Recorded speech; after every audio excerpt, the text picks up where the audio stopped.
The trouble started with a thin envelope and a bold red stamp that read, "Violation." I wasn't new to Maplewood Estates. I'd lived here for over 6 years without a single complaint. My lawn was trimmed, my hedges were sculpted like they were ready for a Better Homes and Gardens shoot, and my driveway had just been power washed. So when I opened the letter and read the words, "Your lawn exceeds the 2.5-inch community height guideline," I nearly laughed. Nearly. I stared out the front window at the sun-drenched grass I just cut 2 days ago. Green, symmetrical, beautiful. The thought that someone had come out with a ruler to measure my lawn's height felt like satire. But this was no joke. It was the Maplewood HOA, and they weren't known for their sense of humor. The fine was $100. Not enough to ruin my life, but enough to ruin my day. I shrugged it off and paid the stupid fee.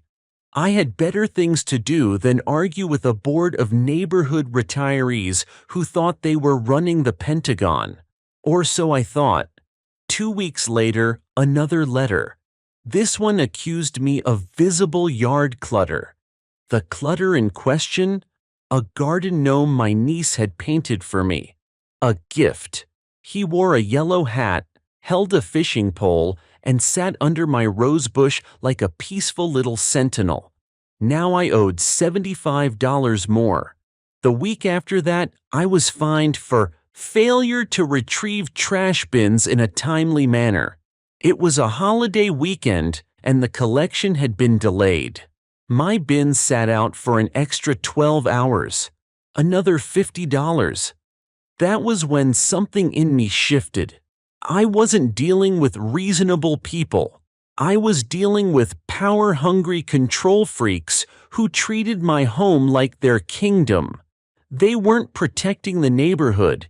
They were terrorizing it with tape measures and passive-aggressive notes. I decided to fight back, but not the way most would. I didn't yell at board meetings or throw their letters in the trash. I started researching. I dove into the HOA's publicly available financial reports, board member meeting minutes, and bylaws. I spent late nights with a highlighter and sticky notes, piecing together the inner workings of the HOA like a puzzle. That's when I found the loophole. See, Maplewood Estates had a unique structure. The HOA wasn't a public agency. It was a private nonprofit corporation. And like any corporation, it had shareholders, homeowners, and those shareholders could vote to elect or replace the board. Even better, the HOA could technically be bought out. It wouldn't be cheap, but it was possible. I called a lawyer. I called an accountant. I called my friend Ryan, who ran a real estate fund and owed me a favor after I helped him redesign his restaurant's branding. "You want to buy your HOA?" he asked, half laughing. "You're insane." "Not buy it outright," I said. "Just enough homes to gain voting control, and then we clean house."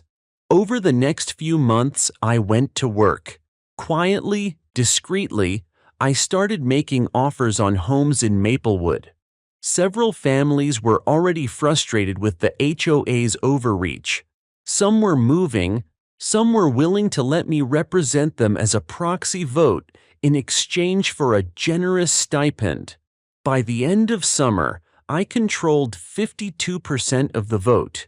It was enough. When the annual meeting rolled around in September, I sat quietly in the back as Margaret Whitman, the HOA president, droned through another presentation about shrub heights and mailbox colors. I let her finish. Then I raised my hand. "Point of order," I said. The room fell silent.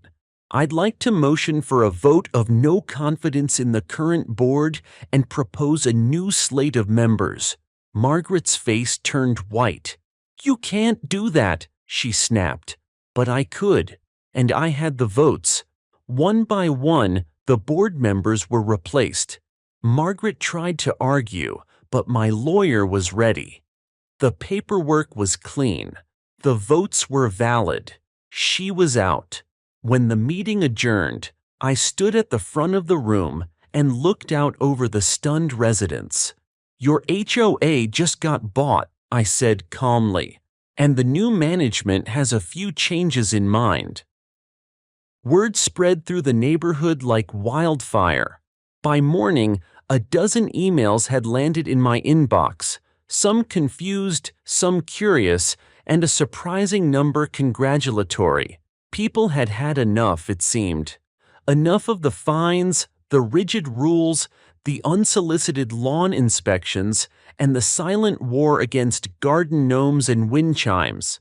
My first order of business as the new HOA board president was transparency. I posted every financial report, every expenditure, every contract the old board had signed right on the neighborhood's community portal.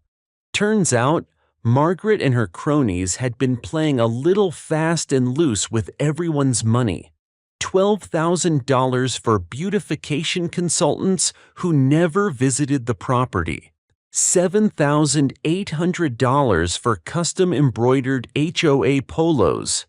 And nearly $4,000 annually for holiday lighting installation that amounted to 6 strands of lights and a questionable reindeer display that didn't even light up. When residents saw where their dues were really going, the remaining support for the old regime vanished. The new board, my board, was made up of volunteers. No salaries. No nonsense. Just residents who wanted peace and quiet and maybe a little common sense. I rolled out a new set of simplified rules. Keep your home in reasonable condition.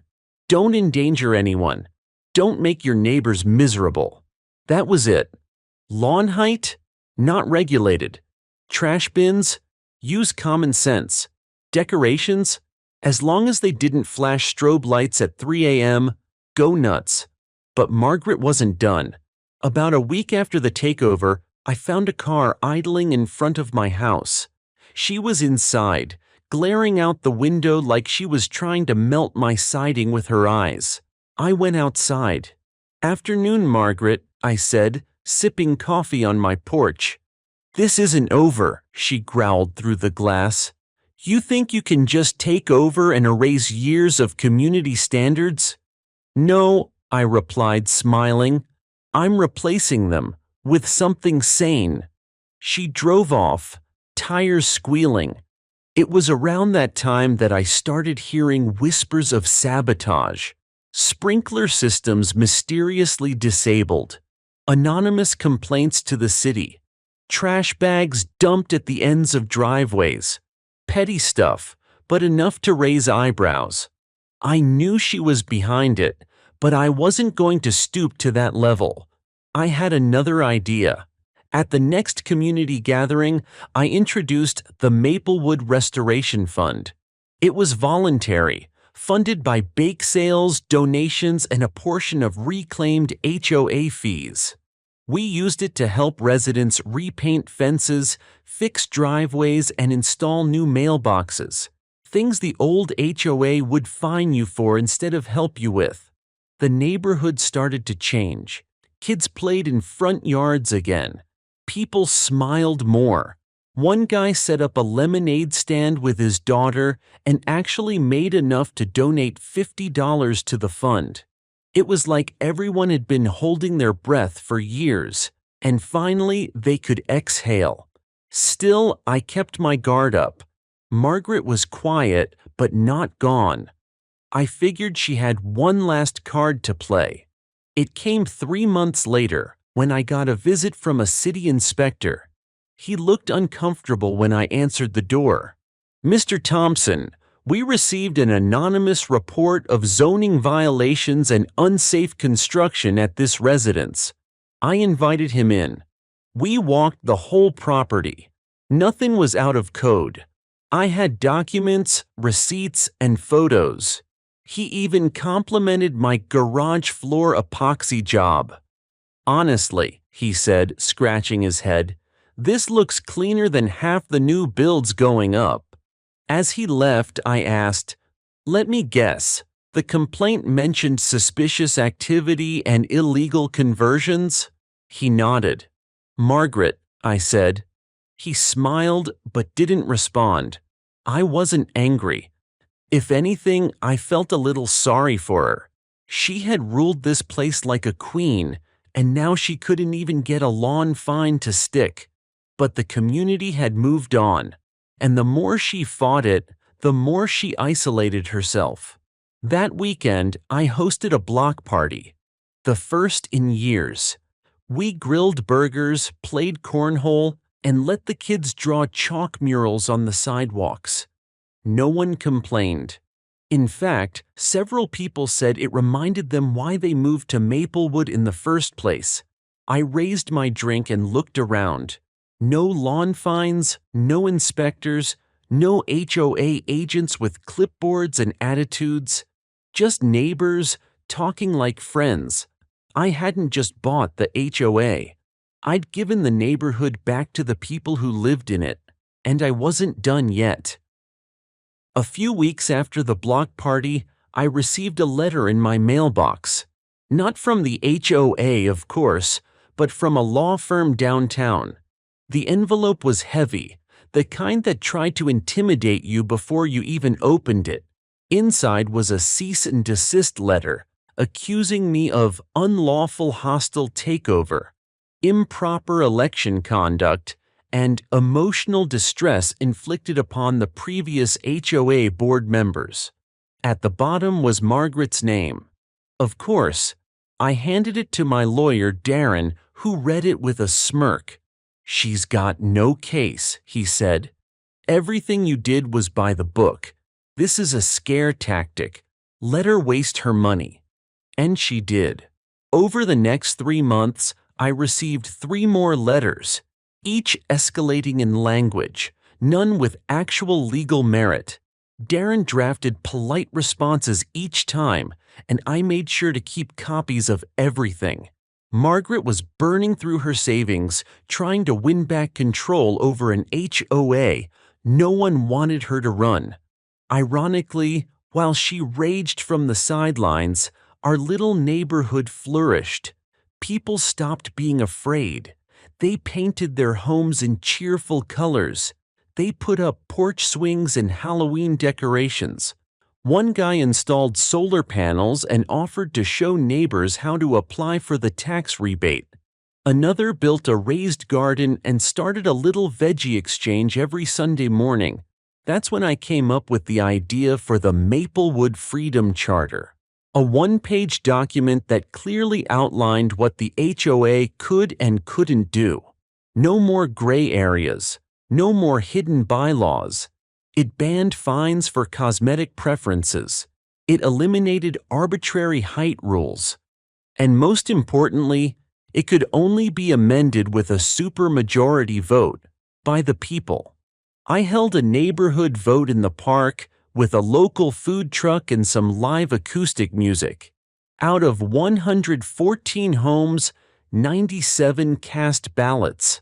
The charter passed with overwhelming support. When I posted the results online, I included a short video message. We're not just a homeowners association anymore. We're a community, one that trusts its neighbors more than it fears its board. The local newspaper picked up the story.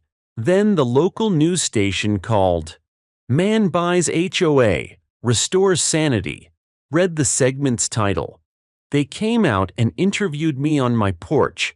I made sure to mention every single neighbor who helped along the way. That interview went viral. Emails poured in from people across the country, some laughing, some sharing horror stories about their own HOA nightmares. A few even asked for advice on how to do the same thing in their neighborhood. That's when Ryan, my old friend and real estate guy, called again. "You ever think about doing this professionally?" he asked. "Buying HOAs?" I laughed. "I'm serious," he said. "You just cracked the code. There are neighborhoods out there begging for exactly this. We could start a company. Community-first management, real representation, no power trips, no nonsense.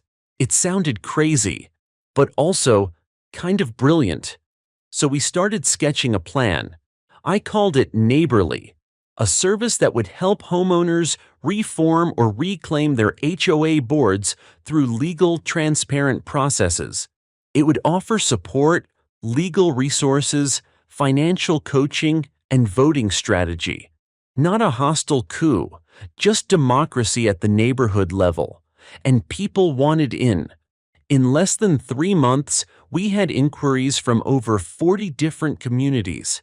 By 6 months, we'd successfully flipped 7 HOAs, and in every single one, the mood improved overnight.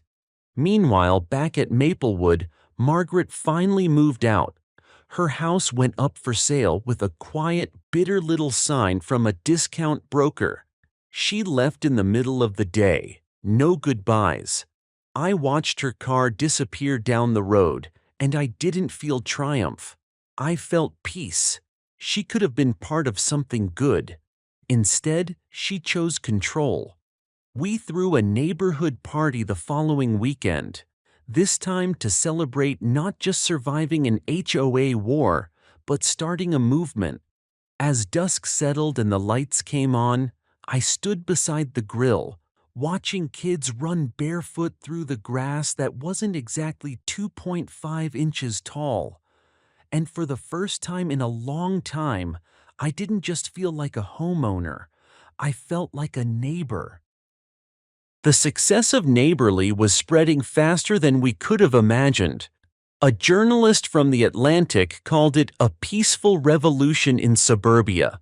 A podcast invited me to talk about dismantling toxic micro-authority structures. I laughed at the title, but it wasn't wrong. What we were doing wasn't just about HOAs.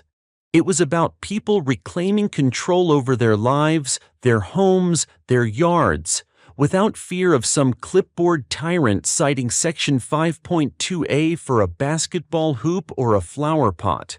But as we scaled up, the pushback began. Not from residents, we had their support. The resistance came from the entrenched HOA management companies, the ones profiting off fear, fines, and compliance. They started filing counterclaims in neighborhoods where we were assisting residents. They sent consultants to meetings to stir confusion. One even tried to bribe a local city clerk into delaying a vote in a Florida subdivision.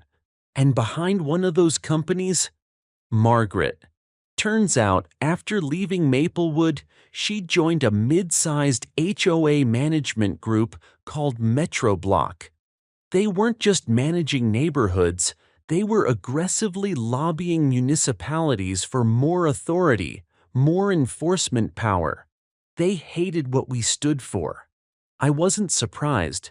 Margaret had always seen herself as a protector of order, but her version of order was rigid, lifeless, and cold.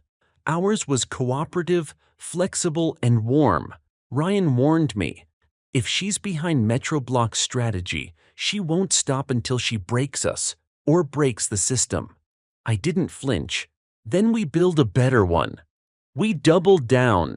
We launched educational webinars teaching people how to read bylaws, how to form coalitions, how to replace ineffective boards legally. We partnered with lawyers in every state. We created an anonymous hotline for residents experiencing HOA harassment. And the stories kept coming in. One woman was fined $100 a week for putting up a sign that read, "Welcome Friends." A veteran was ordered to remove a flagpole from his yard because it disrupted the visual harmony. A single mom received a citation for letting her kids leave chalk drawings on the sidewalk. Each story hardened my resolve. One day, I received a package at the office, no return address. Inside was a USB drive labeled Maplewood Minutes, Private. I plugged it into a secure laptop. It was an audio recording of a board meeting Margaret had held months before I took over. Her voice echoed coldly through the speakers. "If we keep increasing the violation notices, they'll pay out of fear before they question us. Most of them don't even read the bylaws. We can run this place like a company." I saved it. Not for revenge, but for proof. It was a glimpse behind the curtain that so many HOAs kept closed. A reminder that what happened in Maplewood wasn't isolated. It was systemic. I sent it to every news outlet that had ever contacted us. I posted it on our site. I didn't name her directly, but I let the content speak for itself. The story exploded. Suddenly, people realized their frustrations weren't random.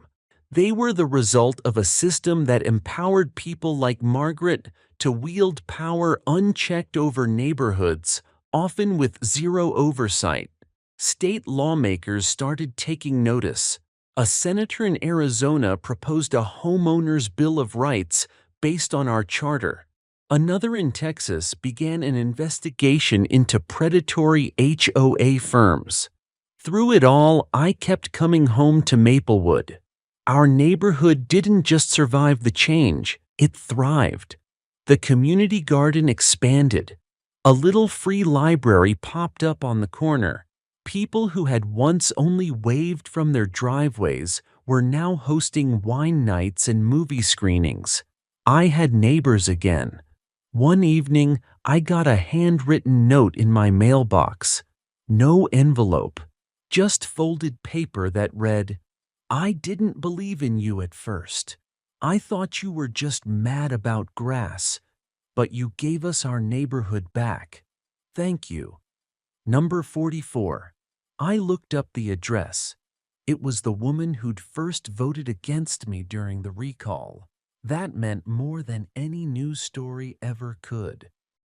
Winter rolled in with a softness that made the world feel peaceful again. Snow blanketed Maplewood in a kind of quiet that only a well-loved neighborhood could carry. The days of citations for unshoveled driveways or non-harmonious wreaths were long gone. People decorated with joy, not fear. There were multicolored lights, oversized inflatables, even a 6-foot menorah right beside a house wrapped in candy cane trim. Nobody filed a complaint. In fact, the only thing people filed now were recipes in our new community newsletter. We had built something rare, a place where people felt free and connected, and I was proud of it. But as the new year began, we received a cease and desist. Again. This time, it wasn't just posturing. It was a full lawsuit. Metroblock, on behalf of wrongfully displaced HOA board members, accused Neighborly of operating a for-profit hostile intervention ring. It was laughable on its face, but dangerous in legal terms. They had big money behind them now. Investors, lobbyists, lawyers stacked 10 deep. We were a group of neighbors. Still, we weren't unarmed. Our record was clean. Our methods were transparent. Our wins were documented, and our support was national. We crowdfunded a legal defense. Within days, we raised over $300,000 from people who had benefited from our work. Even some former HOA board members reached out, not out of revenge, but gratitude. They admitted they'd been trapped in a system of bad incentives and pressure from management companies. A few even offered to testify on our behalf. The court date was set for March. I prepped for weeks. My attorney Darren was confident, but I knew the stakes were bigger than just one lawsuit. This was about precedent. If Metroblock won, it could give other HOA companies the ammo they needed to shut down grassroots reform nationwide.